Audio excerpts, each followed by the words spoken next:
Welcome back, fight fans, to the Shoutout Fight Podcast. It is Wednesday, November 15th. We're about 10 days out from the big Muay Thai World Cup Road to One finals.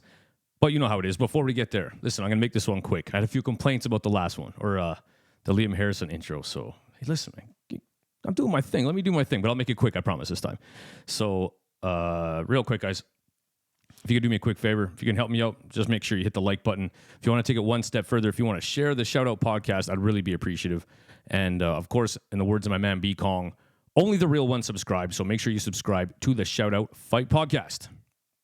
Also, if you haven't picked up your shirt yet, make sure you go to www.shoutoutpodcast.com or make sure you come and find me the night of the fights. Okay? I will be commentating. Come and find me. I got something special for you. Come find me. All right, guys. 5 stars. I got to make sure. I got the boss. 10 days out from the big event. I was able to corner him. Listen, I just need an hour and 20 minutes of your time. I got him, and it was a phenomenal chat. So make sure you give me 5 stars. That's definitely worth it. I got to be real with you. I feel like the stars have been stuck. They've plateaued. I don't know what I need to do to earn these 5 stars. I don't know if I need to tell jokes or dance a little bit on the podcast or go get back to the poems. But listen, leave me a comment. What do I need to do to earn your 5 stars if you haven't given me yet? And if you're like, hey, man, whoa, a little aggressive with the 5 stars, Jay, I'm going to give you 3 stars. This is not a 3-star podcast. This is a 5-star podcast. It's even on the shirts. So if you're feeling like I don't deserve a 5-star, you're just having a rough day. We all have them. I forgive you. It's all good. The best part about a bad day is it only lasts 24 hours in one day. Tomorrow's a new day. So make sure then you hit me with a 5 stars. Come on, I've earned it. We're 85 episodes in here? All right, guys. Milked that enough for you? All right, guys. But yeah, I think we're stuck at least on Spotify. Not that I check. But, if you want to hit me with 5 stars, I appreciate it. Quick shout-outs, guys. I want to give a shout-out to Vinny Shorman. He's going to be coming to do a seminar at Arashido Martial Arts, Deerfoot North. That's my gym. So we're just going to do it at the door, guys. I know online is organized and stuff, but then people can't come when they didn't make it and something happened. And listen, just come to the door and pay at the door. I got room for you, all right? Vinny Shorman seminar, November 24th, okay? So the day, it's after the weigh-ins for the Muay Thai World Cup at the Great Eagle. I think it's at the Great Eagle. Don't quote me there. I better find out. And after that, 7 o'clock at my gym, 90-minute seminar, so make sure you're there. I want to give a shout-out to Liam Harrison, obviously, friend of the show, no big deal. But those couple reels that he's put out, listen, this guy's an online Muay Thai stud because every time he's done that, my numbers have just skyrocketed. So shout-out to you, Liam. I really appreciate that. Shout-out to Kieran Keddle, of course, for doing this. He's a busy man. His phone's going nonstop. And, of course, it's 10 days out, and I really appreciate him making time for this. He never says no, and it's always like, yeah, tell me when. That's the kind of guy he is, man. I appreciate that. Thanks. I want to give a shout out to my surgeon who's finally told me all the damage I did to my right knee. I will be going for surgery. Word on the street is we're aiming for February. I'm still having complications getting me to surgery. Torn this, ripped that, fractured this. Just hey, thanks, man. We're getting there. We finally got a date. Shout out to you. Made my day, finally kind of having a goal. And I want to give a shout out to Jake Peacock and Abdul Wafar. We did our little gloves off chat there for YouTube. First time it's ever really been done, and Kieran addresses it in this podcast. But I was nervous. I admit I was so nervous that day because I kind of got a little speechy thing to do, and I just was in my mind begging, please, guys, don't make me ask questions. I got 4, and Kieran was like, "Hey, man, it's gonna be about 15 minutes." I'm like, 15 minutes? You know how long that is? So I was like, I got 4, man. Anything past that, and I'm going to start reaching. So I was really happy that these guys did a phenomenal job of me kind of staying out of it. So thanks, guys. I was nervous, and you guys really made it easy for me. So genuine thank you. Genuine. Okay, guys. Events right before we're done here. November 18th this weekend. Weekend. Trial by Fire 14 out in Airdrie at the Airdrie Martial Arts Center. It is Team Canada versus Team Mexico, as well as I see a title fight. Shout out to Mahalia, who's going to be fighting. Mahalia, I'm sorry. For a title, I see. So got to hang out with them a little bit. Her and Jeet out at Rise of the Warrior Fight Night in Toronto. So good people there. So really easier to cheer for. Good luck. And I want to give a shout out to Ben, Florin, and Jordy, all from Lumpayu. That's me. Not me, but the brand Lumpayu Martial Arts, Arashido Martial Arts, just not at my gym, Sherwood Park, Edmonton. And I tried to make that less confusing, and I probably just made it worse, didn't I? Anyway, good luck to those guys fighting. And Team Canada versus Team Mexico. Great concept. I love that idea. I felt like there was something else. November 18th. Okay, moving on. November 25th. Of course, Muay Thai World Cup out at the beautiful Tsuut'ina Nation, just west of Calgary, at the Grey Eagle, I believe, the Grey Eagle Event Center. And man, the finals, right? Like they just the events have been awesome up to this point, right? They've been electric, they've been crazy, knockouts and production, and it's been great. The build up, the press, the media, the social media, everything. It's been great, but. Like even as a fight fan for me, who commentates and goes in the ring and talks to these guys, think about what's going to happen next weekend. There's $100,000 and 5 fights in one championship waiting for them. 3 people. And we're really going to see this. This is wild. We're really going to be there for that. Make sure you come. It's going to be crazy. Don't listen. Pay-per-view is awesome, but be there. It's different when you're there. Be with the people. Be with the people. I can't wait. And then we also have the In-Fight Style Cup out in Toronto as well. I believe hosted, would that be by Diamond Muay Thai? I don't think that's right, but I'm sorry, Ottawa Fight and Fitness, Diamond Muay Thai. I know it's like a production company, but I forgot. I'm sorry, fellas, but phenomenal fellas, phenomenal people out there, and it's gonna be a great fight card. Cool, like old school hockey card look too on their fight posters and fighter profiles and stuff. Well done. I like that. All right, guys. Oh, sorry. Fighty friends, real quick. Fighty friends. Kieran Walsh, congratulations, man. WBC world champ.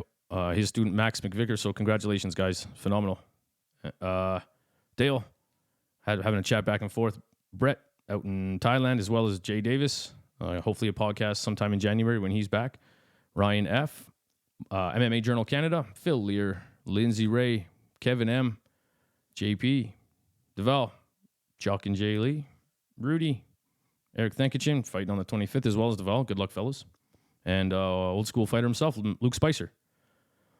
Okay, the podcast. Here we go, guys. So, you know what? You know what's really cool about this one is we were supposed to break down the Muay Thai World Cup Road to 1 finals and the show, but we also went off on wild tangents. We talked about SexM, the Tyson Fury fight. I wanted to. It's been a while. We're busy. It's the summer's over. I haven't really got to talk to Kieran as a fight fan and a fight nerd and stuff for a while. So it was cool. This was the first time I got to sit down and let's talk fights, man. So it was really good. I really look forward to it. So it was a mishmash of stuff. We went on some wild tangents, but a phenomenal podcast with a great guy and running a crazy event next week. And I can't believe it's right here, the Muay Thai World Cup Road to 1 finals. All right, guys. Other than that, let's get to the podcast. Hey, it's coming up. We're always going to start on YouTube for those who keep asking as well. We always start on YouTube, so those numbers go first, and then I'll add Spotify later. So that is by design. No idea if it works, but that's by design. All right, guys. Muay Thai World Cup, Road to 1 finals, November 25th. Make sure you're there. November 24th, Vinny Shorman seminar at my gym for anyone and everyone, not just athletes. I'll keep posting. Make sure you check out the Shadow Podcast Instagram. And more info, the better, right? All right, guys. Let's go. All right. Welcome back, fight fans, to the Shadow Fight Podcast. You know why we're here today. The most winningest podcast guest of all time, Mr. Kieran Keddle. Kieran, how you doing today, man? I'm very well. I swear Damien was number 1, wasn't he? Damien? Wasn't Damien Trainer your number 1 podcast? But I was with him on that. That's true. That's true. I'm going to take that. You know what? I was actually looking back, too. I can't remember who. Actually, I think number 2 is Quinn and Hope and Mark. Yes, Mark, yeah. But and I think they became. I was going to post something a few days ago. They came within 3, and then it must just be from what's going on with the Muay Thai World Cup. You and Damien Trainer again through the roof. Yeah, you're up by another 55. Awesome. Yeah, oh, that's good. Yep. So you win. It's good traction for not just you and your podcast. Good for my promotion, but also for Muay Thai in Canada. Agreed. Right? It just shows that people are listening. Yeah. And to be honest, on that same subject, I want to give a shout out to Liam Harrison. Every time you put out those reels, he's going to beat my podcast numbers, I think. Yeah. He already is on YouTube. Bastard. But every time he does those little reels, man, like my phone blows up, just numbers. So man, that guy's got He's some influence. To me, he's one of the kings of getting in there before all these other guys did for Muay Thai specifically, for doing little reels. Yeah. You know, those smashing pads when he's screaming with Andy's hair's going like this, you know. And, you know, and then obviously adding his training website to it. Right. Yeah, he was like the first guy. You've seen a few other people since. Everyone now. Yeah, everyone's doing it, but I think he was the forerunner in that. That's right. You know, and good luck to him. Yeah, hell yeah. Yeah.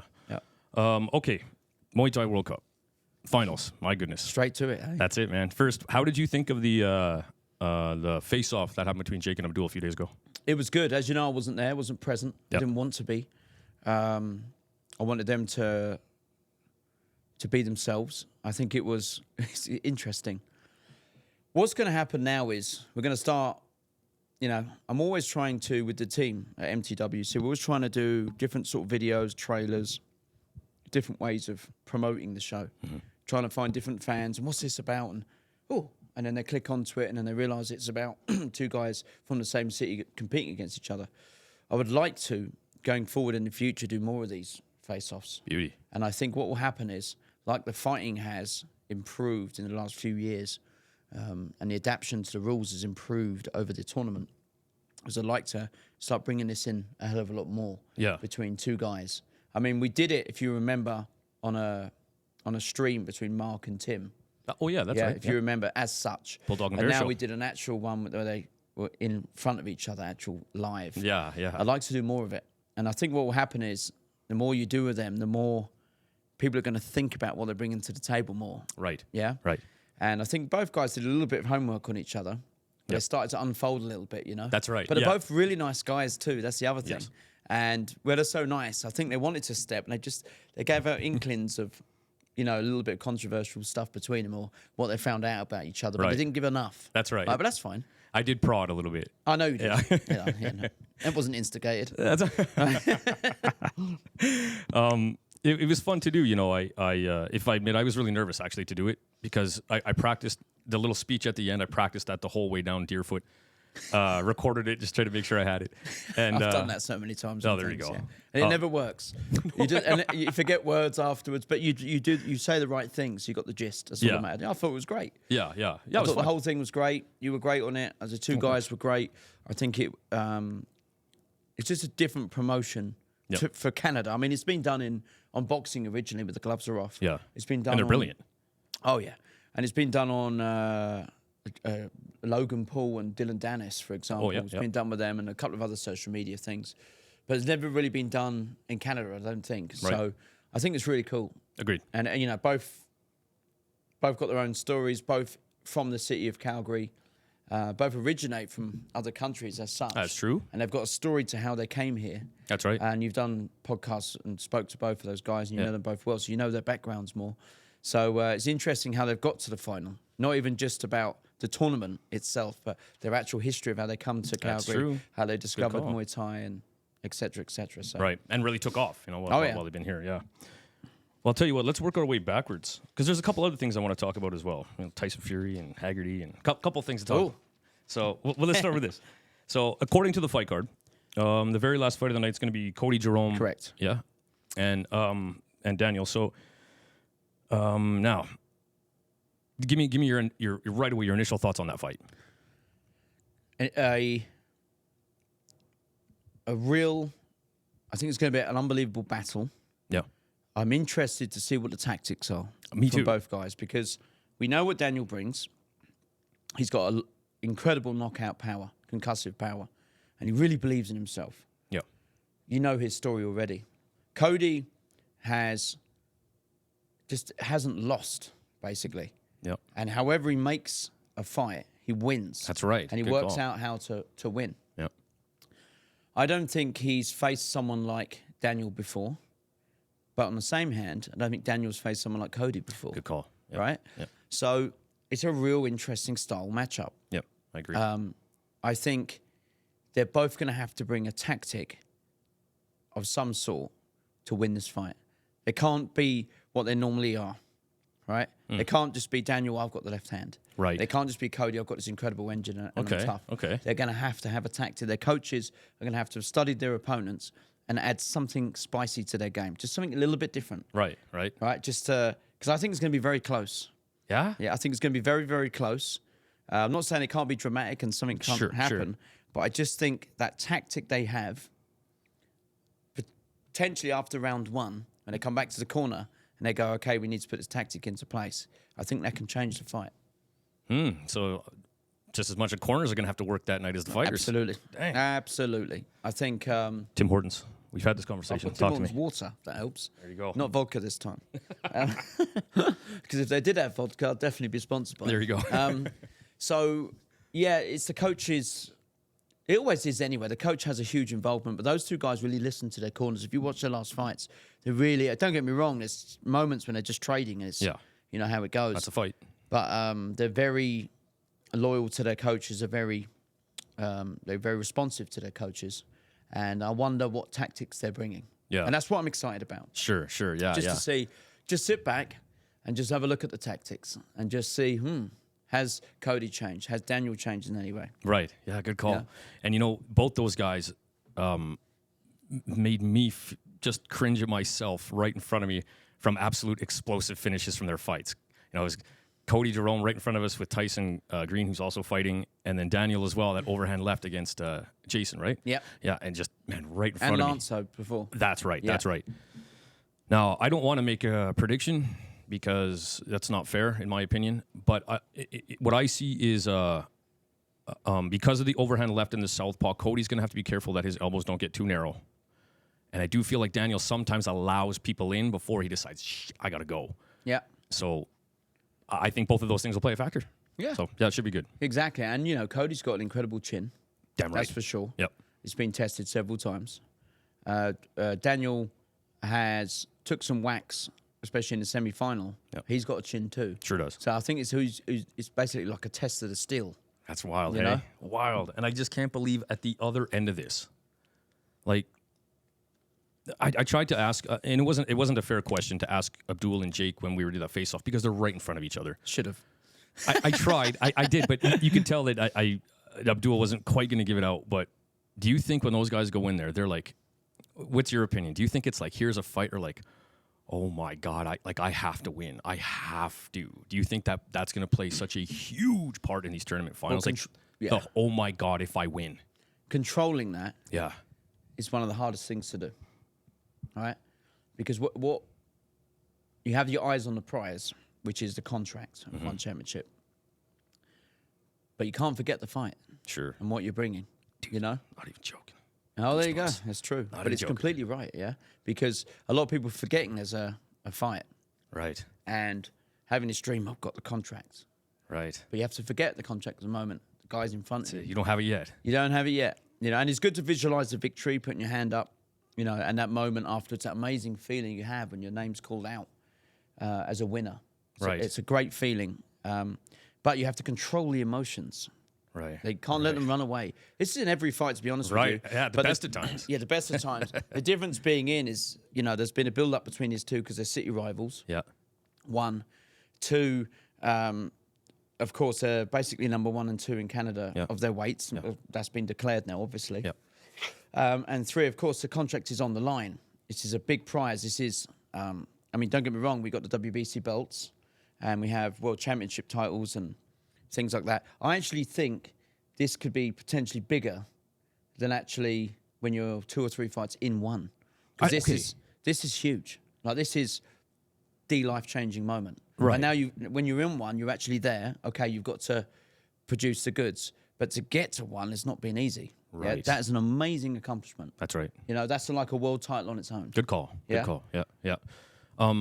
While you were kind of on the subject, so how does this work? I know I've talked about this on a few podcasts. We just touched on it a little while ago. Excuse me.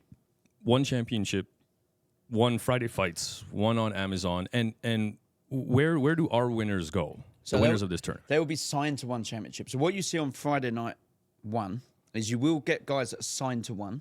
Right. A multi-fight contract. Sorry. So you're talking about Friday morning, right? Like for us? yeah. Okay, just They call it Friday fight night. Right, So okay. the one you see every Friday, Yeah. they are not all the fighters on there are signed to one. They're just on a one-fight deal. What you have is, for example, you'll get a Friday night, like even Haggerty and Nong-O was on a Friday night, but those guys are signed to one championship. A lot of the other guys on one are just, they're in Thailand. I see. Yeah. They're training at a gym and they get called by one. Do you want to fight? It's a one-fight deal. Okay. And if they do well, they get called back. Sure. But they can fight on other That's your promotions. audition. That's it. But you can fight on other promotions. When you're signed to one, which is multi-fight contract, deal contract, you will be, first of all, you're under the contract of one championship. Right. Under the multi-fight deal, which means you're then paid the premium amount.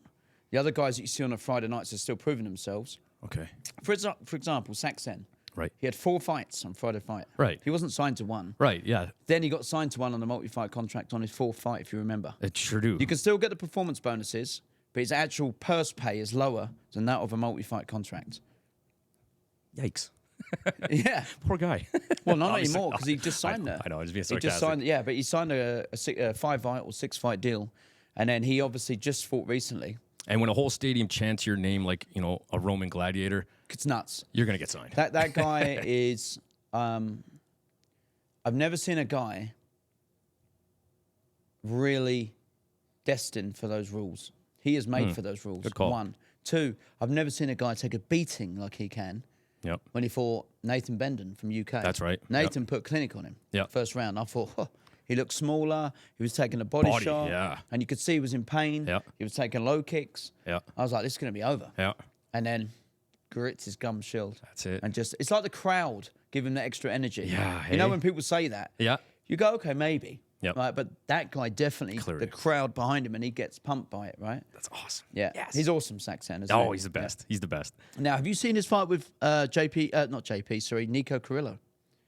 Yes. Yes, I did. Obviously it was with 8-ounce gloves, and it was in Ireland. Yeah. Nico schooled him.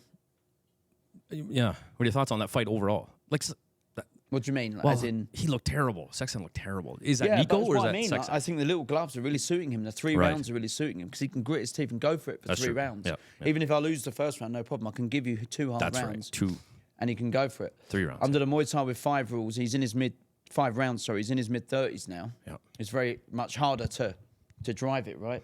He's not as young anymore, but the 3 rounds just seem to suit him. Yeah. Good call. Good call. Nico was amazing though. Sure is. He was amazing that night. Yeah. Yeah. Well, hell, let's just stop for a quick sec. On the topic, man. Nong-O, Nico Carrillo. Yeah. Well, I can't do it, man. I know Nico Carrillo. If he's not gonna win, he will be who it looks like he's destined to be. But I just see it looks like to me everyone's writing off Nong-O. I can't do it. I can't. I recognize what happened. I recognize what can happen, but I just can't do it quite yet. No. What's your thoughts? I know. I'm sorry. I know. Carrillo did good against Monk. Obviously, did great. Yeah. But I thought the fight before that, not as good. Like I keep going back to that fight and thinking, I see him having a tough time with Nong-O, but Well, only as good as his last fight, right? Absolutely. I think Nico is too young, big, and hungry. Right? He's huge. Yeah. Yeah. He's huge. Yeah. He's massive. And he's got a good coach and a good gym. He's on a crazy win streak before he signed for one. And that is going to, I think, is the difference. Yeah. There's like a 10, 11-year age gap between them. Yeah. I think Nico's mid-20s. Yep. And Nong-O's coming to the end, 37, I think. Yeah. Mid-30s. Yeah. Mid-late. It is difficult because you've got to judge it by the last fight. And Nong-O, I know for a fact that John said his leg hurt from a couple of kicks that Nong-O gave to him. Oh yeah. And then felt I need to go straight away Okay. and go for the knockout. And he got it. Yep. And it was weird. It was like all his age showed after he got up on his feet. And he looked old. That's a good way to say it. It was weird. Yeah, that's a good way to say it. It was like he was this sprightly young guy, even though he was like 35, whatever it was. Yeah. He got put down. He got up and he just went old. Good call. Yeah. And then what's really weird since, I've been watching all the training videos and he doesn't look the same. That's my opinion. I agree. I'm trying not to have that opinion. He I'm might trying. shock us because he's still going to be dangerous, right? Sure, he's Nong-O. huge. He's 350, 400 fights. Damn right. He's won everything that's possible for a human being in Muay Thai to win. Yeah. And he's amazingly skillful and he's amazingly dangerous. I wonder what the effects are after that big knockout are. For sure. I wonder if his body can take it like he used to. And I wonder if maybe taking another fight might have been a better option. But these are ties.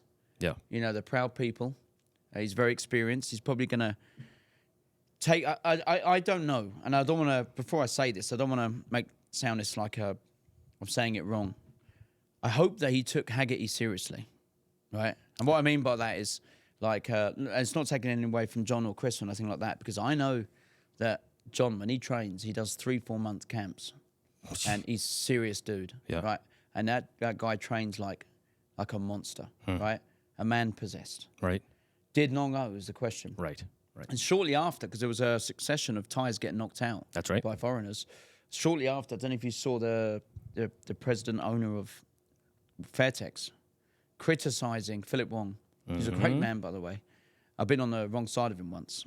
Oh, yeah? Yeah. Once? Confusion, yeah. This is 20 plus years ago in Fairtex when I didn't realise what was going on in the training session. I'd done my pads, did some sparring, and one of the coaches went, okay, have shower. So I'm sure. So I went to the changing room. Well, that was a bit shorter lesson. And I come back out and he was pointing at me, you want to fight for Fairtex? You must clinch as well. And I was just sitting there in a bath towel. There's 50 people there. I was just, okay. So I went back, got the shorts on and clinched. And never again. You know, I waited to see what was going on. Connect eyeballs. Yeah, I know. So, yeah, I just, Haggerty trains like a man possessed. And I wonder if Nong-O has to change his training and not just do this 3 weeks. What Philip Wong was actually explaining is very simply, is before Thais were fighting every 3 to 5 weeks. So what they'd do is they would fight, have 3-4 days off, and they don't go out and eat burgers and things like that. Right. The real Thais. I'm not talking about the island Thais. Right. They I've just ate a bit more than usual, like extra fish or something, Right. you know. And then they come back, and then they train 2 weeks in general very hard, and then they just cut weight for 4 or 5 days. And then that's how, because they're fighting every month. Right. So the mentality, I think, went into one championship, which is totally wrong. Because the little gloves, you have to fight less. So if you're fighting 3 times a year, you have to train longer periods to keep your body in shape. Yeah. You see the training methods change. So Thais, I think they're changing now. They're starting to add more fitness to their game, right? To keep their body fit while they're not fighting. Right. As Good well, call. before they would just go, I'm not fighting. I can relax. Right. You know, they're not no more. Right. You stay in the gym, you keep training. Right. And when the fight comes, you don't just train the 3 weeks, you train the 6, 7, 8 weeks before. Especially with the gaps. Yeah. Gaps in between fights. Absolutely. Jeez, I didn't think of that shit. Yeah. Dang.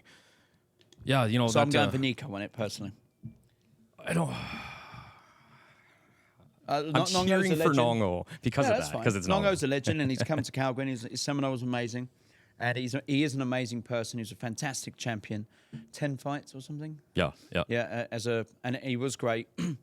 I want to see Nico and John Haggerty. Oh, yes. Right? Yes. And the only way it's going to happen is if Nico makes a statement against Nong-O. If he makes a statement, there's potential that fight could happen. Right. That's maybe gonna blow another up. fight afterwards, but Right. whoever John fights next, and maybe in the summer of if it happens, if they create a one championship in UK, and those two guys fight each other, it's a real battle of Britain. That's a real Man, and they both talk a mean game. Oh, yeah. You know, so that'll be good. yeah. The build up for that. yeah. Good call. That's why. I would like that. Yeah. Good call. There you go. Tiramisu, this guy, man. This layers deep. Hey? Oh, there you go. Kieran Tiramisu Keddle. All right. Let's get back on this. So Cody and Daniel. Now we have Jake and Abdul, which we talked about briefly. I've said it before. Bull versus Matador. Very obvious who's who. In my opinion, I think round 1 will be telling. I have no idea what's going to happen. I know nothing. I just feel, because Abdul's a strong, aggressive go-getter, that he's going to push the pace right away. And, well, Jake will either learn quickly or won't, I guess, is how I see round 1. Yep.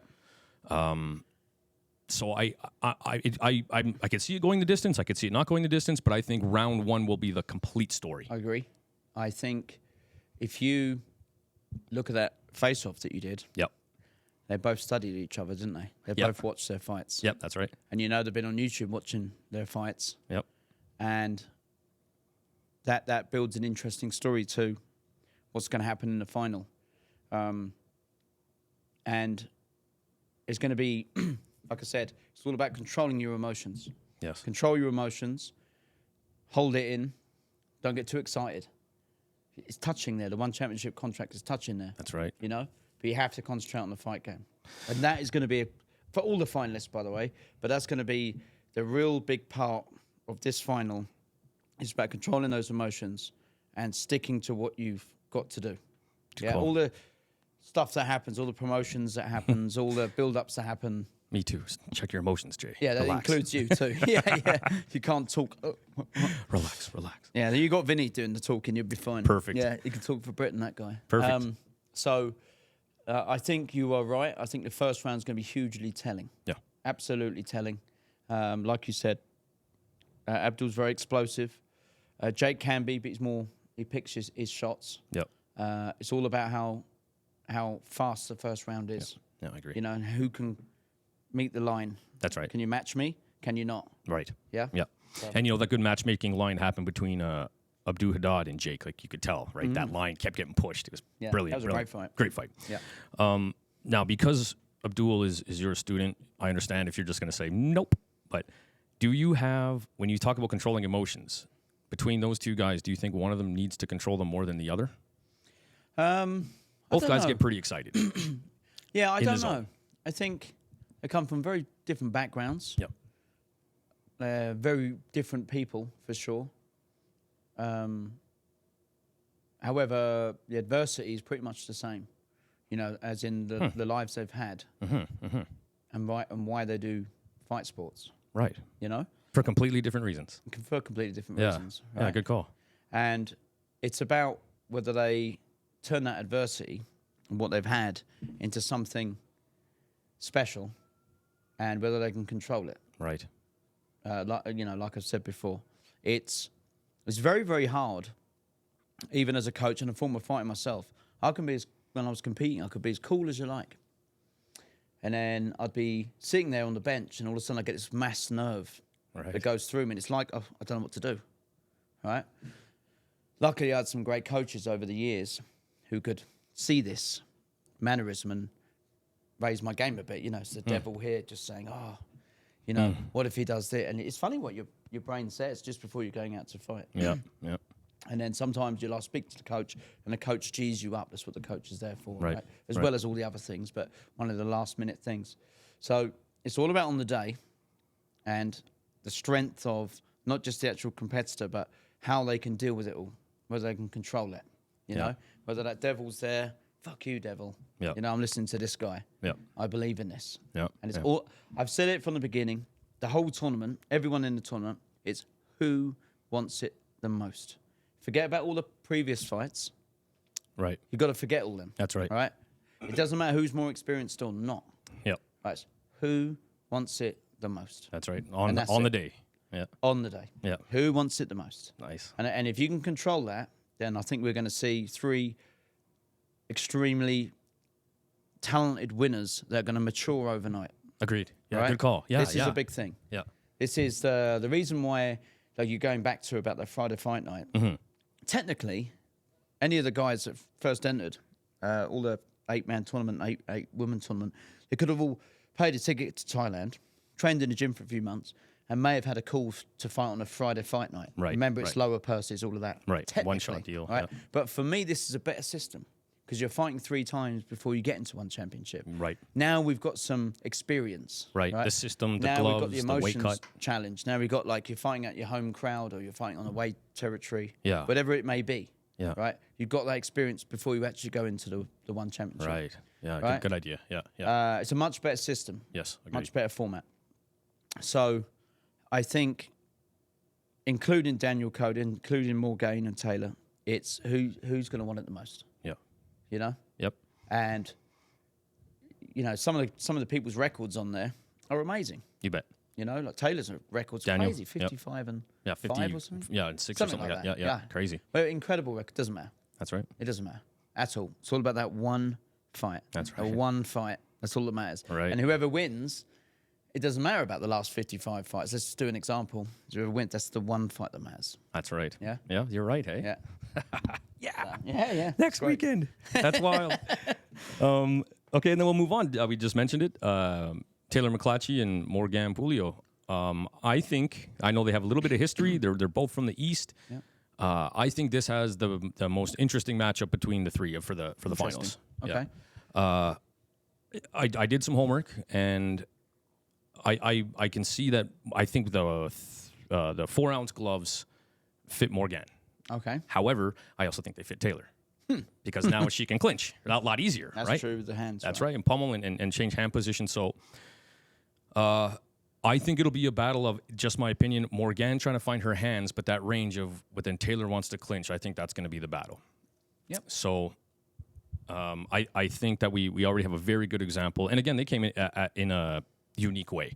I commentated with one as they watched the other, and then we switched in the semifinals, and now they're finally fighting each other. So pretty unique. But I've been following them. I really like where this fight's going. I really like both ladies. I like both camps, and I'm excited that they're a representative for Canada going to one championship. Oh yeah, I think the girls' division in one championship is really hotted up. I think it's been you've seen some real names come through. A couple of Thai girls. The past year, hey? Yeah. Some of the Thai girls have been good too. Yeah. And I've always said it, by the way. In the past, I've always said the foreign girls have always been better than the Thai girls. That's my general opinion of that. Yep. A lot of the time it's because the rules at the time in Thailand over the last 10, 15 years, they didn't allow women in certain gyms training, Right. including foreign girls. It was just men-only gyms because of the distractions and whatever. Right.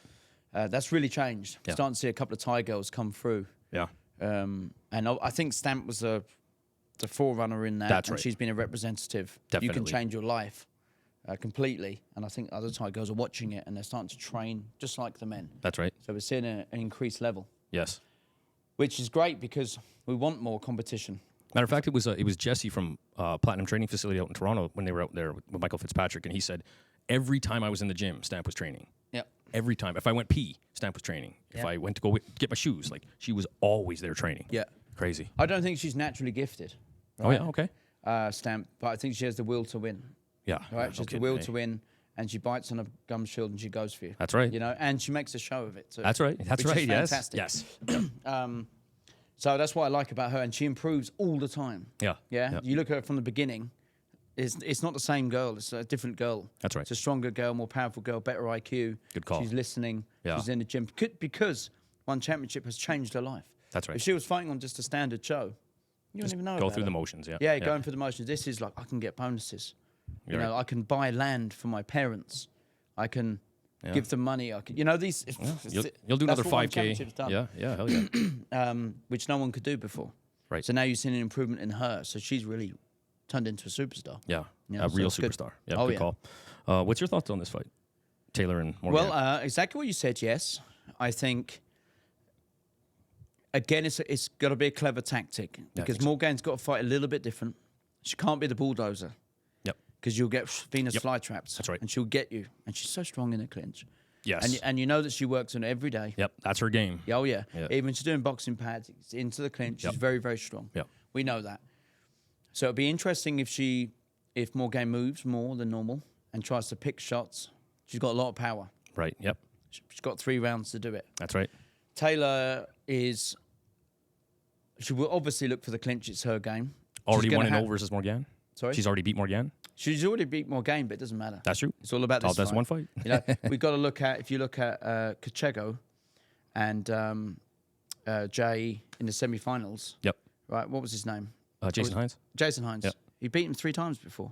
Right. That's Yeah? right. It doesn't matter no more, does it? That's right. And guess who won the 4th one was Kachego, and 3 ones before were Jay. That's right. But what would you rather win of the 4? That one. Of course, yeah. Right, you see, so it Right. doesn't matter. That's right. Yeah, so it doesn't matter. I don't think it's even going to fuss Morgan at all. I don't think it's even going to play in her mind. Okay. Personally, I think they're very confident. I think they're training extremely hard, and so is Taylor. We know what Taylor can do. I think she's going to have to, not aside from the clinch, which we know is her strong point, she's also going to have to, before she gets into that, she's going to have to use her range more than ever.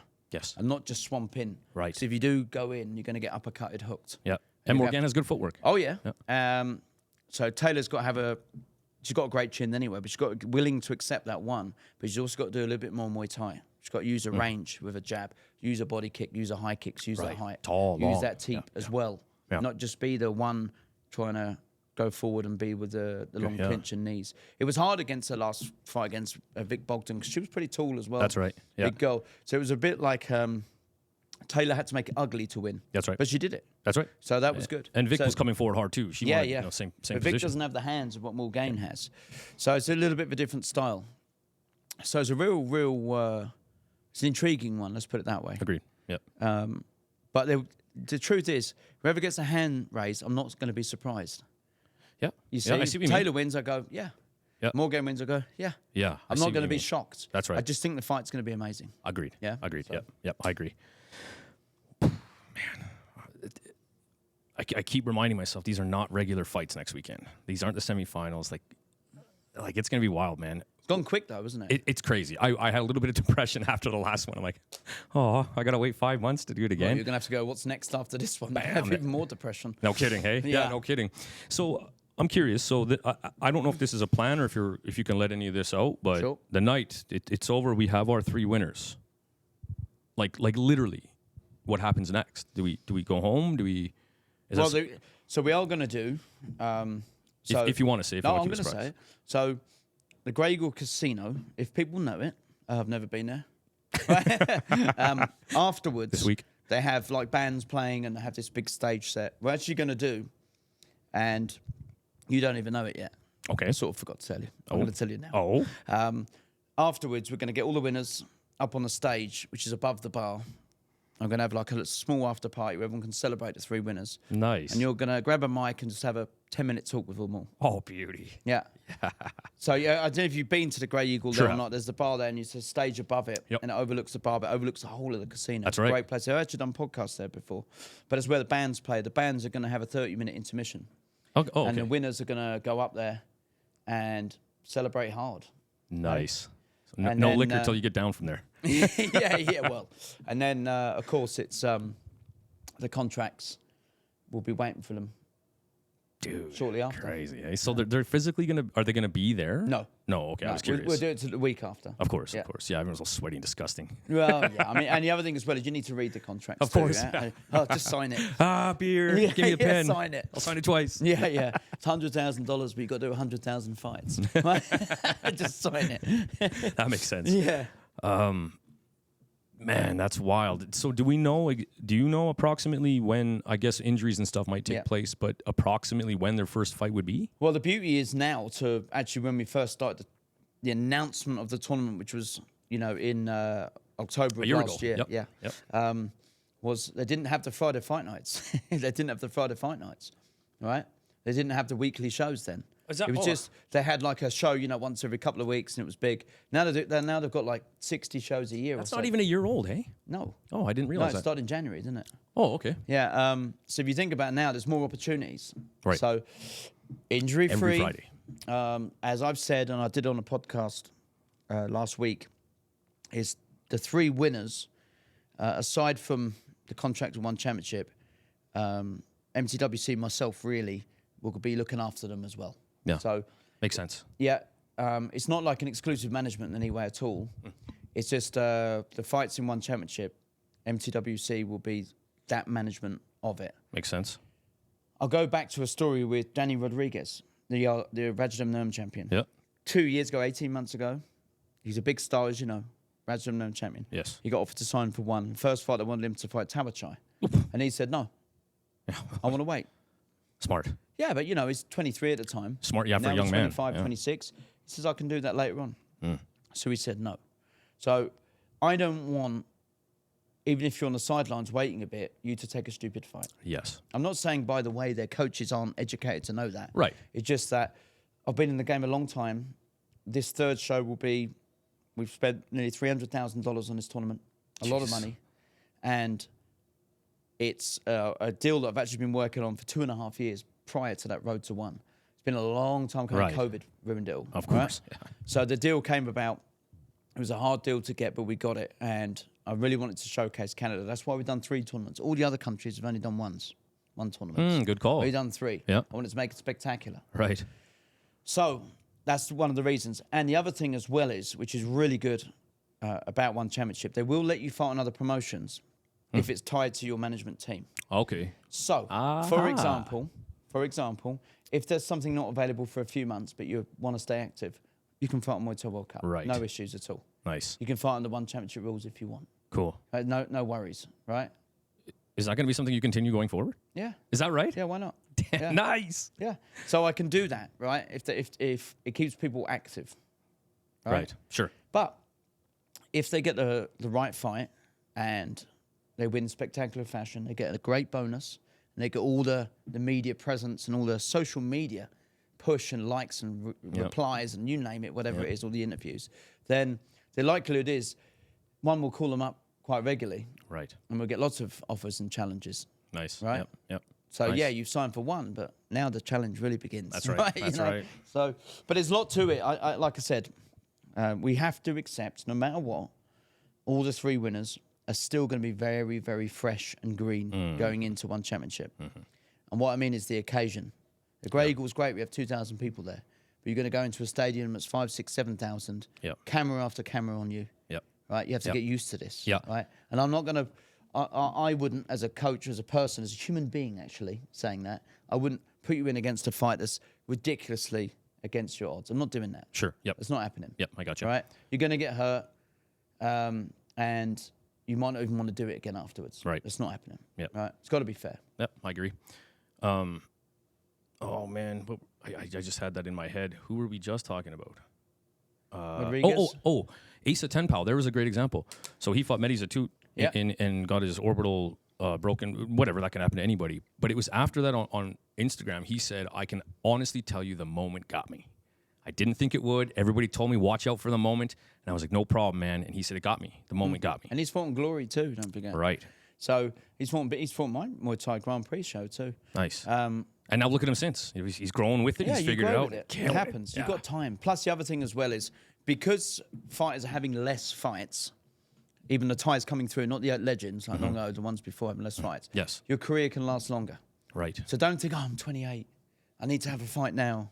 Oh, I haven't got long left. You have. You can go on to 35, 36, 37 if you look after yourself properly, if you have the right fights. Right. Right? Because these now are the fights that can really change your life financially as well. Yes. Right? Yes. And there's opportunities from it. Yeah. Sponsorships, seminars. That's right. All these sorts of things can come with it. Yeah, that's beyond the actual competition of the game. That's right. That's right. And really now is just as much, I'm being slightly sarcastic, but almost as much part of the game as fighting now, you know? Yeah. It is now. Yeah. It's crazy. It's totally. Okay. And then we have a big bad title fight as well, man. Mark McKinnon, Chip Moraza-Pollard rematch from a line fight. Ooh. Rematch world title. Line fights in hot water right now, but whatever. That's another topic. I got to watch that fight. It was close enough to me that I did think Mark won. I wasn't sure if I was being a fan. I get it. So, do you know training, because you're Mark's trainer? Is this something that's like under his skin this whole time? No, he's not that kind of guy. I guess. No, he's not. So, his fight happened, I think, the month I arrived into Canada. Right? No, I arrived a month after that fight happened. Yeah, about that. Yeah. So 5.5 years ago-ish. Yeah. I managed to get some clips of it because I couldn't find it anywhere. Right. And, I saw the reverse elbow knockdown that wasn't a knockdown. Right. All of that. Yep. Technically, Yep. So it was always like a fight that I wanted to do, but he was under contract before with Lion Fight. Mm-hmm. So it was a fight I couldn't do. Lion Fight blocked everything on that at the time. So, whatever. Yep. And he was getting paid, or was he? I'm getting in there. Quite nice money, so, whatever. Then I noticed that he was contract free, and I thought, this would be a really good fight for Mark. Yep. Both the same age, mid-30s. Yep. Both the same sort of build, size. Yep. Proper technicians. Great technical guys. Yep. What a great fight this is. Agreed. I think, we have to go back to, obviously, Mark's last fight. Mm-hmm. Where he got stopped with a head kick. Yep. Okay, no problem. How'd you rebuild from that? Right. We don't just give him a person to fall over. I'm not that type of person. Right. Mark's not that type of person. Right. I couldn't go to bed at night I got given someone I just knocked out in 10 seconds. Right. It's not what's going to happen. No, Okay. It's not what's going to happen. Good. Yeah, but, you know. But happens often? Yeah, it does. But, you know, Chip's a legit guy. Yes. He won the lion fight and defended it 10 times or something like this. Proper camp. Sit your tongue. You know. Yeah. Good. Real nice guy, too, by the way. I haven't met him, but I've fought only Muay heard Thai good Grand stories. Prix before, right? Oh, okay. Oh, right. You just said that. Yeah, we did a Muay Thai Grand Prix. No, that was ASA. We had Chip Oh, on right. too. Jesus, right. So we had Chip, and we had a Muay Thai Grand Prix versus lion fight at a time. Oh, yeah, and it was like winners yeah. would go on lion fight, and then we had in-line fight, Muay Thai Grand Prix, all these sort of mixed things that we Yeah. did. So Chip was there, and Chip was very, very nice guy. He moves very well. And I think it's going to be a fantastic fight. I think it could be underdog, actually. Yeah? For the fight of the night, yeah, Sure. because it's two guys, right? That we have to accept this. It's two guys where they've still got some juice left. Yes. They both have, but what's their direction after this fight? Right, if they lose, Right. right? Right. So there's a lot on the line for them too. Sure. you You're know? right. You're right. I believe Mark can beat the Blade. Yep. Gerardo Atti. Gerardo out. Yep. I do. I think it's just that weight. He got caught. These things happen. He made a mistake. He tried to grab what he thought was a body kick. It turned up to a head kick. Yep. Great skills by Atti. Yep. Hats off to that guy. I still think he can beat him. But you can't, I wouldn't want to put him straight back in there. Sure. And to be honest with you, he's very busy and active himself. Yes. Mark needs another fight or two to potentially get back into that Yes. title, right? So is this his, if he wins, he'd be the 2-time cruiserweight WBC? Correct. Yeah. So what goes on, just so people know with it, technically it's vacant. Okay. Right, technically. Yeah. So what happens is when you go from an international belt, even if you went from Canadian to international, you vacate the one below you to go up. Right. All right? So that's what happened. So he got vacated the international because he went for the world title. He lost the world title attempt, and then his title got vacant. Right. So he's going for it again as such. All right? I like that idea. Yeah, I feel it's too easy if you get to lose and keep your title.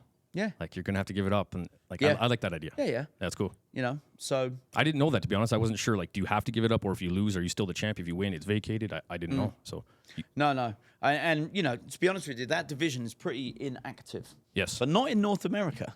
There's a ton of guys that weight. If you've noticed, cruiserweight guys, there's Yes. quite a few. Yes, you're right. You know, between 100 and, because the division's really big. Yes. 179 pounds to 200 pounds. Yeah. Pretty big. A lot of big dudes in there. Yeah, I tried to make a division in between, Makes sense. but there isn't enough fighters. Is that right? Eh? Yeah. Maybe in time there will be, we'll see. Right.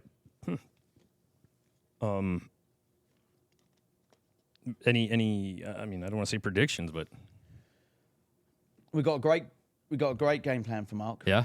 The training's been totally different to what we trained like before. He's still a fucking monster. There's no enormous. denying that. Yeah. We've just changed a little bit to his game, where of course we if the finish is there, we'll go for the finish. Mark can do that with any part of his body. He's always been able to do that. If the opportunity is there, but we do know that Chip is very experienced and knows how to have gaps, how to move, how to avoid things. Yep. So we've also played the game of the fitness game too. So Right. this camp has been very long for him. If it does go 5 rounds too, we're prepared for 5 rounds. Yeah. Yeah. Nice. Yeah. Yeah. Chip's in. Is he still in Thailand? Do you happen to know? Yeah, he's in Thailand. He must have come back pretty quick. I He'll be imagine. coming back pretty soon. He's probably coming back and probably jump ship straight over to Canada straight away. Yeah. Yeah. Yeah. Awesome. Can't wait to. Yeah, both guys are good. That's gonna be a good proper fight. And again, that would be a main event on any other night. Oh you know? yeah. Oh yeah. Okay, moving down to some of the professional fights here. Quinn Waslick lost to our man Cody Jerome in the semifinals, fighting Lee Walton, who has experience with Jake Peacock. Yes. Recently moved to Canada here. Lee He Walton. moved to Canada, I think, about a year ago. Oh, okay. Or so, and he maybe longer. Okay. And he's a coach at Adrian's Gym, Muay Thai Academy up in Vancouver. Shout out to those guys. And they're creating loads of waves. It's crazy. With Petch there and Fast. things like that. Yeah. So Adrian's always, I've got these guys. And the opportunity hasn't come about. Just couldn't get him to. And I was like, this could be good. Right. You know, Yeah. you find your coach's ex-fighter, you know, he's fought your coach before. That's right. Lee's obviously moved camp. He's gone to Muay Thai Academy and he's moving around with Petch every day, so he's going to be improved. Yep. That's for sure. When he fought Jake, he's definitely thicker than a Snicker since then. He's put some size on him. yeah. Got Yeah, thick. yeah. Got big. For yeah. sure. Yep. So interesting fight, you know, just a fun fight, I think. Agreed. Yep. A good fight for Quinn. Yeah. And 5 rounds? Yeah. Yeah.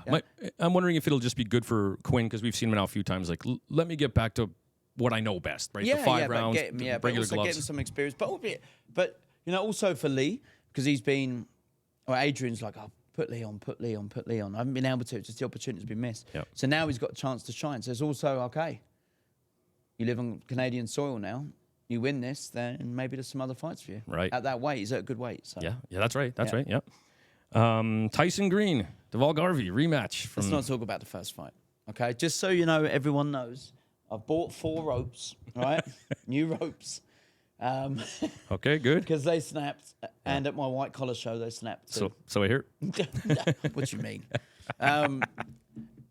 So we bought 4 new ropes, shipped from the UK. Okay. Nash Kashwala's actually bring them over. You know Sure Nash? do, yep. Nash is going to be the official for the WBC cruiserweight title fight. Beauty. So, actually, Nash doesn't even know this, but he's got to take extra luggage. He has to do it all the time. He hates me for it.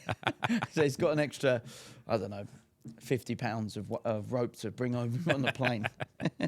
Yeah, so anyway, that was the first fight. As you know, the rope snapped. What actually happened out the back, if people don't know, was even though Tyson's very experienced, and he is game as anything, come on, he's game.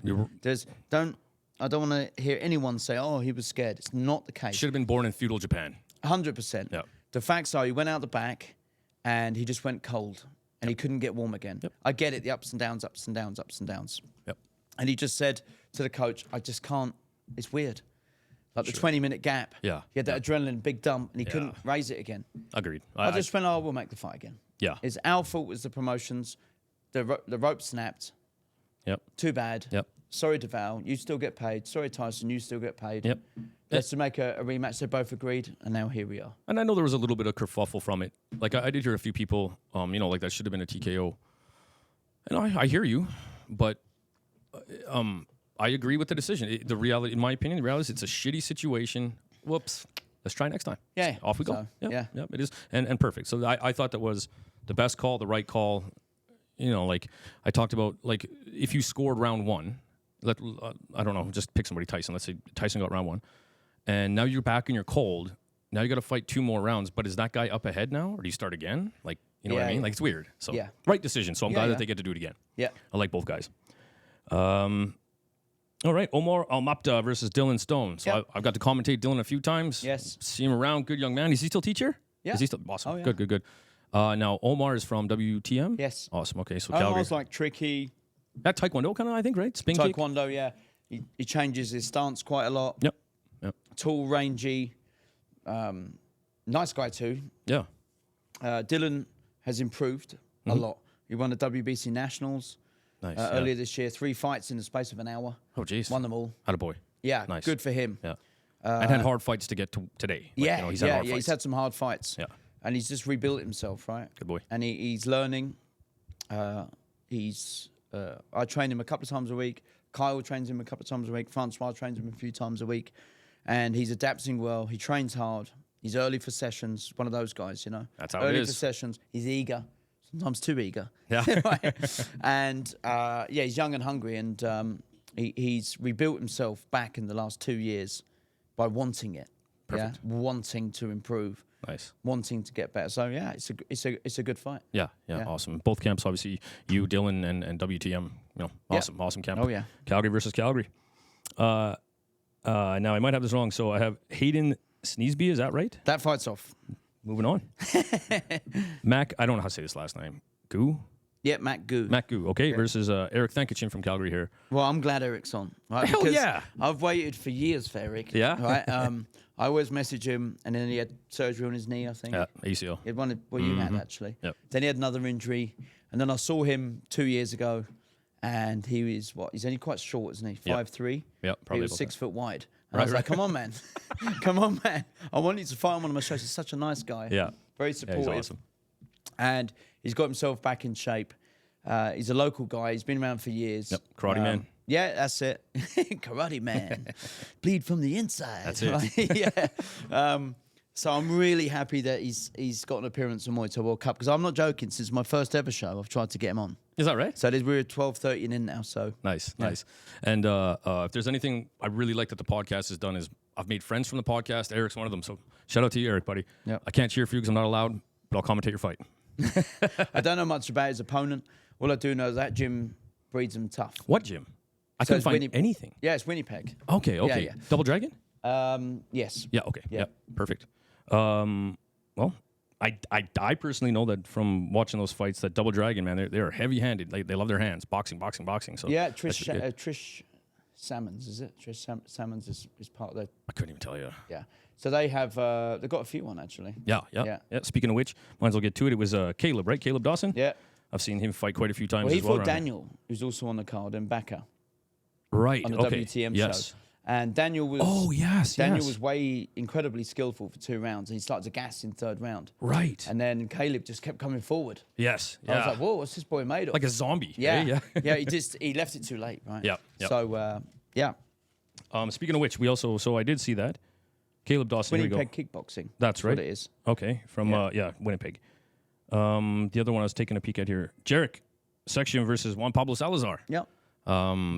Interesting matchup. I assume this is going to be a bit of a bull versus matador style matchup. Maybe. I think like Jarek is a very strong guy. Yeah. Very strong guy. Bolo Young. He looks like Chong Li from Bloodsport. Yeah. You are next. It's all right. Yeah. I literally have that sentence right there. Oh, you do? Where? Oh, yeah, so you do. You are next. Yeah, I literally without have the that. T. Next. Next. I've never seen that before. And it annoys me that I haven't seen it because I'm quite into details, right? Right. Anyway, so that annoys me. It annoys my wife. I'm going to be at night tonight. That everybody sees nipples on my arm. It annoys my wife. Yeah, the chest of Bolo. Sorry, so, Jarek. Yeah, back to Jarek.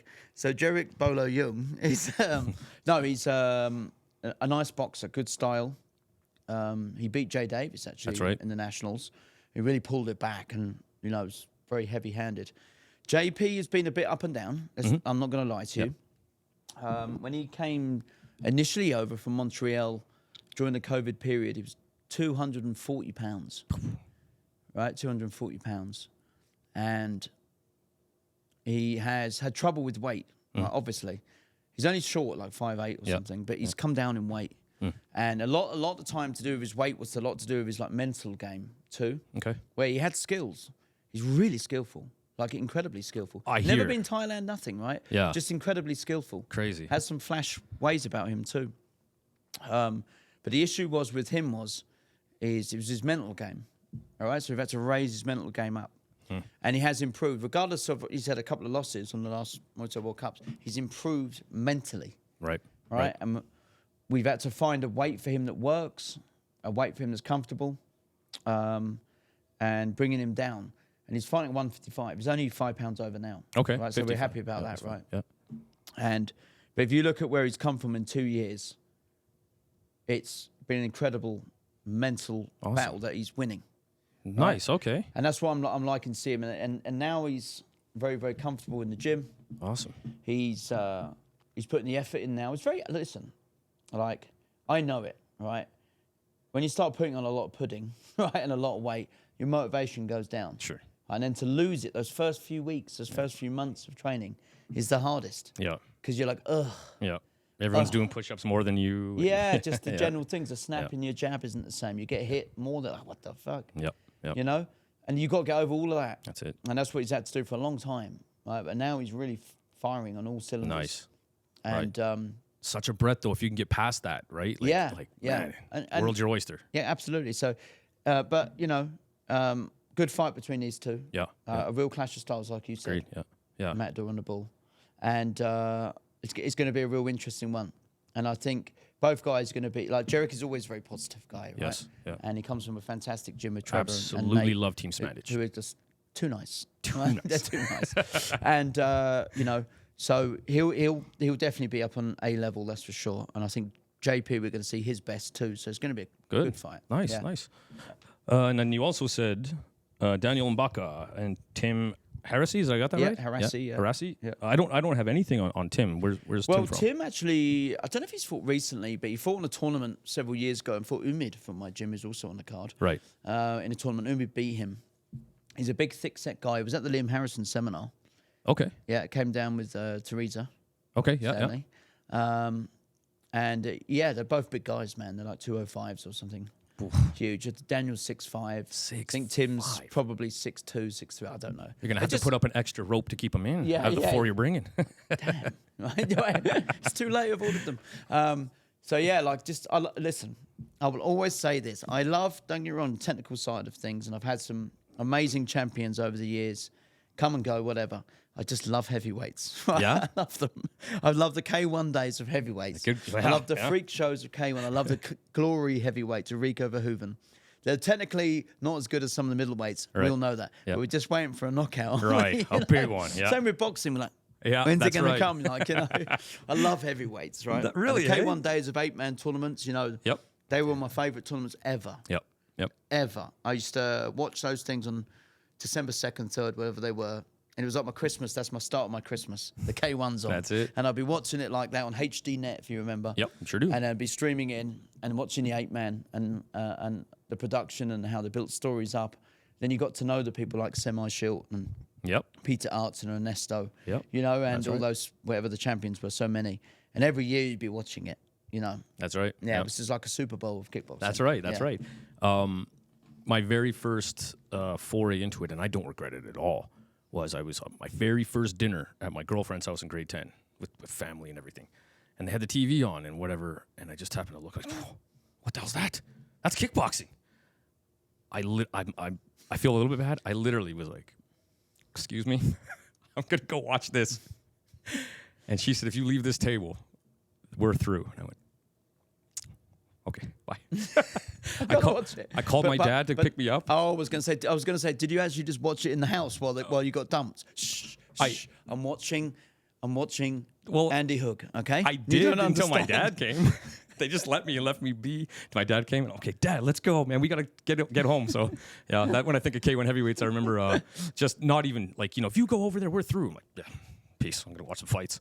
Yeah. No question. But we also got to remember that K1 period, the fighters weren't evolved like they are now. Yeah. Like, where they're very much all the same. Yes. Yeah. Yes. I'm not saying that there are slight differences, but those times you really had a guy that was, you know, Phil Ho was. I was just going to bring that up. Yeah, and you had Andy Hooks, and you had Ernesto was very Dutch style hook low kick. Peter Arts was the high kick man, you know, Mike like Bernardo, heavy-handed. Yeah, Ray Bernardo Seffel. was a boxer, really, wasn't he? Mike Bernardo, yeah. So you had all these like clash of styles. That's right. Yeah, that's what I like about the golden era of Muay Thai too, right? Yeah, It was yeah. The knee guy versus the elbow zombie, like, you know, it's all the different styles. Yeah, It was awesome. absolutely. Yeah. Yeah. Dang. We barely talked about this. It's another podcast. I love it. Now, so Caleb is fighting Omid as well, right? Yeah. I have here. I'm just guessing. I got to commentate one of Omid's fights when he did the prospect series. Yes. Has he fought since then? Or? No. No. Okay. He's the unluckiest man ever. Oh, boy. He's had about 8 or 9 pullouts. Not him even pulling it. No. He's just won it. But, you know, Umid's a guy that, very nice, humble guy, doesn't say much. He comes to the gym 3 times a week solid, right? And he doesn't get upset, oh, fuck this, and throws his dummies out. He just goes, okay, never mind. Sure. Yeah, when's the next one? You know, that's what's happened with him. Awesome. And he's stuck in the gym and he enjoys training, just enjoys being in the gym. Nice. He knows it's not going to be like a career for him. Yeah. You know, like some of the other guys on the card. He just likes being in fights. Perfect. Yeah. And he's always in an entertaining fight. Yeah, You know, yeah. So Nice. And he's what is big obviously because Caleb's big. 200 pounds, 190 somewhere. around there? 190, I think. Yeah. God dang. Big fights on this Big one. boys, yeah. Yeah. And then to open the show, we have Teresa Stanley and Amila. I'm going to try this here. Mamutovic. Yep, that's Yes. it. Yeah. I actually don't know. Okay. Right? Yeah, No, good one. I Good just one. can't pronounce it. When Albert sent me the name, I went, yeah, Amelia. Amelia did. Yeah. And so they're starting off the main card. Awesome. Yep. Awesome. And Teresa coming from Phoenix. Now, does she train with Tyson as Yes. well? Yeah. She's actually his manager. Okay. Yeah. I see them along. I just wasn't sure. Real nice lady. Yeah. Nice. I 6 don't know degree much black belt about her in fight Taekwondo? career. I know she's done Taekwondo, of course. Yeah. And she's been training a long time for this. She really wanted to do this. Like, Good. She approached and said, I really want to Nice. to have a fight. And I was like, great, let's do it. Right. Like, And when you're with someone like Tyson, you've done everything he has except go through the ropes, you kind of can have those feelings. Yeah. Oh, yeah, I remember that, you know? Yeah. Smart. Okay, and then we also have the Muay Thai Junior show. So can you just give us a quick rundown on this? So yeah, this is new. I'll tell you how this began, actually, was so Kyle is the promoter of Muay Thai World Cup Juniors. Shout out to Kyle. Yep. And he was going to put together a card. And in a nutshell, it was very time consuming for him, one, and two, there was a couple of other shows either side of him that were amateur or junior. So he couldn't get all the juniors he wanted. He had about 8 or 9 matches. I said, listen, stop what you're doing. Let's make this a special one for the juniors because it's the final of the Road to One. Good call. Let's make it a special one for the kids too. Because remember, if you ever remember one of the podcasts we did when I told you about if you with your kids sitting next to you. Yes. Right? You remember that conversation? Yeah. I'm now seeing we got the kids on. Probably, I'm not going to say we're going to do this every show, by the way, but just this is a special show. Right. There'll be some kids there who will watch the kids fight, then see the progression into the prospects, and then all the lights off. Progression into the WBC title, progression into Road to One finals. Loads of these little progressions and career options. You can watch the ladder. I'm hoping all the kids that fight, win, lose, draw, they all stay and watch the whole night. Yeah. Because they are our future. That's right. Completely, That's right. yeah. I think there's 7 junior fights now. Nice. With a few from Elite on, Ryan and Shout out to Ryder. Beast Mode Bella There and you go. Isabella from Arashido. Yeah, we've got a few on from Elite. And that's what we want on all the locals, because we need to improve everything, every Yes. level. Right. Yeah, all the way through. I mean, like I've told you before, it's great that Jake, Abdul, all of these, I think Jake's 30, Abdul's 28, Cody's late 20s maybe. I'm not sure. Fantastic. Their career is now, they've got this gap now with the next 5, 6, 7, 8 years, right? Yep. But I want these kids to come through, and then we're looking at a 20 to 25 year career span, right? Right. So, right. yeah. Yeah, I hear you. Good. Well, it all starts with show up and fight and be part of the process, stay the night, right? Yeah. And watch what could be you. Right? Yeah, absolutely. For sure. Anything I need to know before next weekend? I think we covered most of the fights, which is the important thing. Yes, January we're going to Ontario, so we're leaving Alberta for the first time. Yes. We're not leaving, we're coming back. So Michael Fitzpatrick's going to be the representative for Muay Thai World Cup and WBC for Ontario. So he's put together a great card. So we could probably announce a couple of the fights Oh, yeah? Okay. onto that card. Tim Lowe will be fighting, defending his Boy, belt. friend of the show. I'll let that team of Muay Thai World Cup in Ontario announce that in due course. Hopefully we'll announce it at the show. Caused a massive buzz, hey? Out in Ontario, like from last week. You can tell everyone's really excited. Oh, yeah. There's just we said it before, right? The crowd's very different. Yep. The fighters are even very different. Yep. And not as good as Albertans. Oh. I've got a game with Fitzpatrick on that one. Oh, yeah. Because every time Fitzpatrick's on the corner, I'm on the other side of the corner. I'm doing the numbers. I watched you guys. I do it all the time. It's getting in the coach's head too, but I do it all the time 2-0, 3-0, 4-0. And he looks at me like, mother. However, this is a really, really good thing. So this is going back to 2019 Muay Thai World Cup, right? Of how you improve a province. So that's where they are now. Good when call. January starts. Now, the next few years, you're going to see the guys from Ontario, and there are some really good fighters. And they're hungry, man. They're hungry, right? But now you're going to see them adapt to this rule set because now you're actually fighting Muay Thai. Right. You know, not having 20 fights and still fighting with head guard and shin pads. No. Right. Forget that. We're actually fighting Muay Thai now. So their game will improve, their training will improve. They'll invest in themselves more. They'll be going to Thailand. They'll be getting better coaches. They'll be looking after themselves better. They'll see that there's a career in it, right? Right. They've got some killers in Ontario. And is it going to be WBC officials? Yes. Like I am not throwing shade at all. I've said it before, but I was really confused by the Too many rules. That's what it is. Too many rules. well, and like stopping and going. Like I just found too it, many it was a little. It was different. I'm not saying it was bad or good. It was just so different from what I'm used Yeah, to. it's too many rules. And the truth is, I need 2 rules. All right?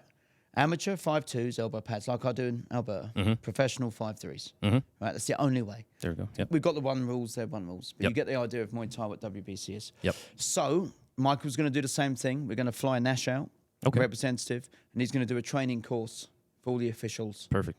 for even coaches to learn Nice. what the rules are. Right, But right. 2 rules. And the reason being with 2 rules is very simple. You don't confuse the crowd.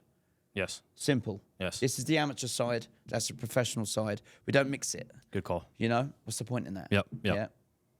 Good. Yeah. And work your way, like you just said, the ladder system. Work your way to that professional level, right? Correct. Like that. There's a system there. Okay. Yep. Oh, cool. Right on, man. I can't wait. And that's only a couple months down the road. Yeah. January 27, yeah. Yeah. Right on. Way to start the new year. No kidding. Another trip for me, you and John. That's it. What was it? Next weekend, the weigh-ins. Obviously, we do have Vinny Shorman coming, so he's going to do a seminar, guys. I'm going to make a video. I'll make some posts. Before we move on to a couple extra topics, I don't want to take up too much more of your time. Anything else? We're talking about the next weekend, the fights, Road to One, finals. No, I think we covered it all. I think the advertisement, marketing, the heat between all the fighters, the talking back and forth, the comments from the fans. Yep. I think is selling itself. Yeah, agreed. To be honest with you, it's just now that clock is just ticking down. That's right. That's right. You know, I can't wait. Yeah. I keep talking about it. What was the other thing you wanted to talk about? Tyson, didn't you? I did. I wanted to talk about Tyson Fury. Before I'm curious if you have big news. I understand if you just don't want to touch it. Rodtang. He was supposed to be here in Canada, not coming. Very simply, they got the wrong visa. So it's the third time he's been rejected. What? Really? Not rejected, sorry. Third time he was supposed to come. Okay. Gotcha. Third time supposed to come. First time he was injured. Second time he had a fight with Super Leg, so it had to be delayed. Yep. He got injured after Super Leg. And then this was for a visa. So basically, in a nutshell, is when you bring over ties, and I know this from being in England when I had ties over. When you bring them over, there's a certain paperwork you need to do well in advance when you book these things. You can't do anything last minute. You need the right, correct visa for it all. What you also need is not just the application for the visa. You need proof of that too. What do you mean? So, for example, you have a letter from an association.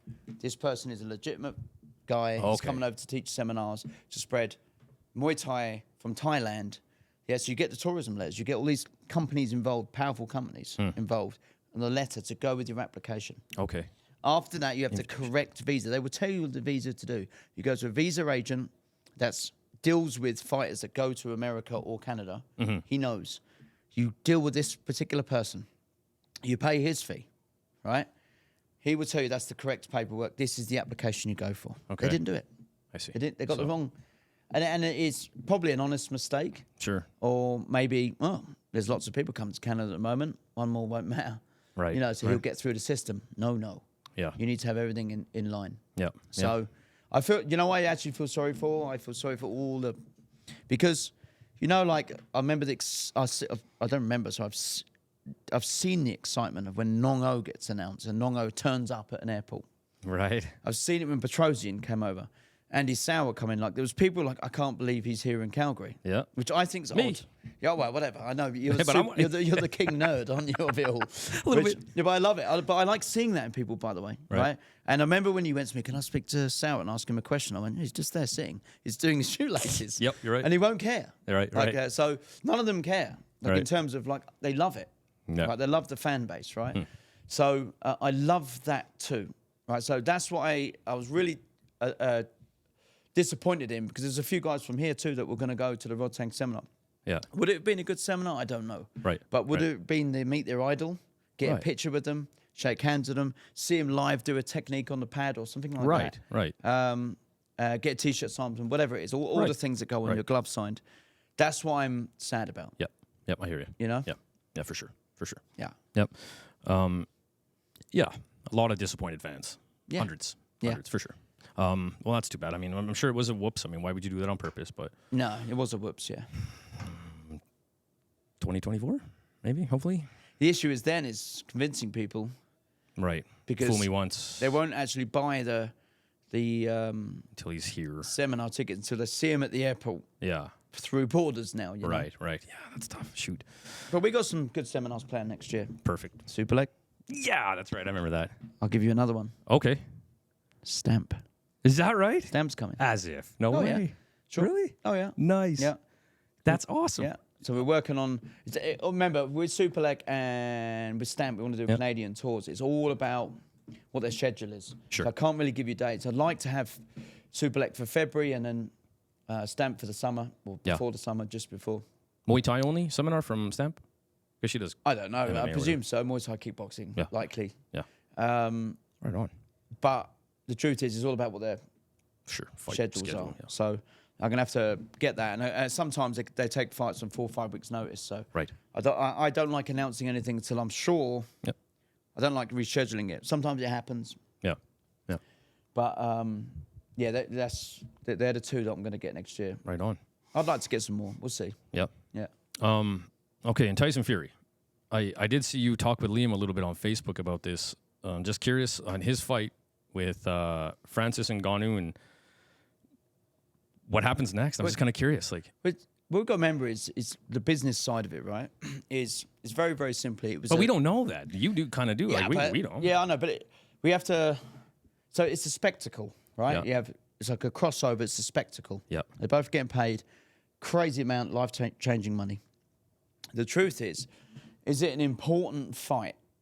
A lot of people think it is, right? But we have to look at the business side of it. Now, I never said the fight was ever fixed, right? All I said it was an entertainment fight. Yep. There's a difference, Right. right? It's not boxing. I remember you wrote that Yeah, too. it's not boxing. It's entertainment. Yep. And were you entertained? No. Okay. I thought it was pretty awful. Did you watch the whole show? I did. Right. Oh, no. I only watched you just the fight. watched the fight? Just the fight. Okay. So, but you watched the fight. Some people watched the opening to the show. Right. The undercard was great, by the way. Yes, I hear that. Yeah, I didn't- Fabio I- Wardley from Ultra White Collar Boxing discovered boxing through Ultra White Collar Boxing. No way. Yep. Then turned pro after his first Ultra White Collar Boxing fight. It's a true story. What? He was on the co-main of that, and he won. Holy cow. Yeah. It just shows, right? That's the ultimate gamble. Yeah, I know. So he switched from Ultra White Collar years ago. He was like, oh, what's this? He had an Ultra White Collar Boxing about the 8 weeks training. And then after the 8 weeks, when I really like this, then joined the gym, turned pro. Yeah. Awesome. Yeah, great for him. Yeah. Undercard was cool. But we all got to remember it's entertainment. Yeah. Whether it's good or bad, a lot of people watched it. I think illegally too, because the pay-per-views weren't great, were they? No, they weren't. So it was entertainment. And Tyson was never going to lose. I personally think if it was... Because Tyson, look, listen, Tyson turned up, he didn't look in his... I'm not even going to say he's a six-pack man or an eight-pack Right. man, but he wasn't A little really looser insane. than... Yeah. It was basically like watching some guys in here do a hard spar. Right. So they kept it like that. Yep. And Tyson got the rounds in because we all know that he's due to fight Usyk. Yep. Now we have to look at some business entities now, Right. right? First one, Usyk and Tyson is happening in Saudi 2 or 3 months later. They Exact still same haven't- building. Yeah. Yep. Yeah. So they haven't built that up completely yet, but that's what's going to happen. Then we have to look at the odds. The odds were like Tyson's going to win easy. Now it's like, I'm not sure anymore. Right? Now, who's also invested heavily in PFL? Saudi Arabia. That buddy. Correct. Yeah. So now, And if Francis Ngannou got knocked out in a round or two, right, and it was a legit fight, and Ngannou got knocked out, right, that PFL thing would make no sense. And no one would watch it. What's the point? Now, you've gone the distance with the greatest ever, That's right. or the current greatest. Huh. No, Yeah. that's the business side of it. That's how I see it. All right. I had a little looked bit of at- like, I okay, said- you got me. Yeah, I hear said, you. and I said it a couple of months ago. I said, listen, it's an exhibition, it's entertainment. All right, they'll have some controversial things happen, and whether it's good or bad, it's going to trend. It's going to trend. Right. Yeah. And the business side of it, the entertainment side of it, all the boxes got ticked. That's all that matters. Good call. Yeah. Did you happen to score the fight since you? No, I actually think Tyson won, by the way. Yeah. But it wasn't a very, for me, well, sorry, not entertaining. It wasn't a very great fight to watch. No. But like I said, we watched it because it filled up 2 hours of our lives. Yep. You know, the entertainment of the show. And what Right. if? What if? Yeah, what if? Yeah. All those sort of Yeah. things. I watched it on a. We talk about me being a fight nerd. I'm so influenced by the commentary on purpose. I like being part of the excitement, having it be exciting. So in that sense, fights where I want to judge, I have to turn the volume off. So I watch that whole thing with the volume off. Okay. And maybe what you alluded to, but the first 10 seconds of what Tyson Fury threw, I literally went, "Oh God." Yeah, it's not the real God. Tyson. Yeah. It just. So you think it was like just a hard 50 spar? mil. He got paid. Yeah. Just like a spar, and you know, you could tell, like, even down to like when people enter the ring, like it's a bit different. The vibe's a bit different. I you have to know? rewatch this now. Yeah, the vibe's a bit different. You know, the seriousness of it. When you see Usyk and Fury fight, whenever they do, and I hope they do, you're going to see a little bit of a leaner Fury, a little bit, and definitely a meaner Fury. That's for sure. And he's still very relaxed, etc., but a little bit more like sharp on edge, a little bit more. Right? 'Cause Right. that's a serious fight. Huh. That's a fight that you will, Okay. like we talked about earlier, you will go to bed. I've been in a fight with a legit champ. Right. Okay. Yeah. Same Nice. with Usyk, right? Yeah. You know? Well, and Usyk was smart enough to say, "I'm not falling for that performance. No. I'm not falling for that." No. No. He's a Damn, very, man. very clever boxer. Usyk. Nice. Who do you take in that fight? I'm going to go with Fury, but the reason being it's nothing to do because obviously I'm English too. Sure. It's to do with the size as well. It's yeah. It isn't like there have been some real giant guys in the past, but they can't move like Fury. It's weird. Right. He moves so well. It's crazy. Like it's nuts. He moves like a middleweight. That's right. And now he starts to get some meat behind his punches too. Yep. So I just think the size is going to play an interesting factor, and Fury's tactics are phenomenal. I don't know if you see it when he fought Wilder. So the third fight specifically, he put on more size. Yes. And the reason being is he held Wilder down, just stuck his weight on him. Yep. Jab, jab, hold Carry on to me. him. Yep. Jab, jab, hold on. And you could see Wilder. Yeah. And he couldn't get the snap in his small punches. heavyweight. Yep. That's it. Yep. And then bang, bang. Yeah, good call. End good of call. the game. Nice. Great tactics. Loved it. Yeah. Yeah, I like that. That's what I like about fighting too. Yeah. The tactical part. Who does Ngannou fight next?